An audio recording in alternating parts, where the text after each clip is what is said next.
এক ব্যক্তি এত পাপ করেছে যে শেষে মৃত্যুর সময় সে সন্তানদেরকে ডাকছে, ডেকে বলছে যে আমি যখন মারা যাব আমার লাশটাকে তোমরা কবর দিও না, যদি আল্লাহ পাক আমাকে ধরতে পারেন তাহলে খবর আছে আমার। কি করতে হবে?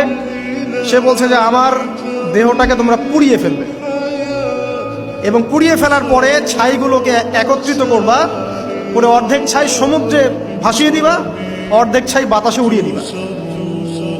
সন্তানরা তাই করলো। মৃত্যুর পর আল্লাহ পাক এই সমুদ্র এবং জমিনকে বাতাসকে আদেশ করলেন যে তোমরা ছাই জড়ো করে দাও। আর মানুষ আর জিন আল্লাহর কথা না শুনলেও এই প্রকৃতি আল্লাহ পাকের কথা শোনে।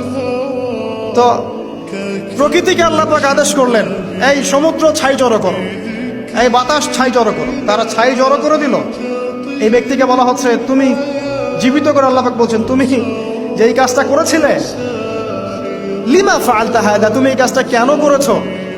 তখন এই ব্যক্তি উত্তর দিচ্ছে মিন খাশিয়াতিকা ইয়া রাব্বি ওয়া আনতা আ'লাম, হে আল্লাহ আমি আমার বুঝে যা এসেছে আপনার ভয়েই আমি এই কাজটা করেছি, আর আপনি খুব ভালো করেই জানেন যে আমি আপনার ভয়ে করেছি নাকি অন্য কোনো কারণে করেছি, মানে আপনি আমার মনের কথা জানেন।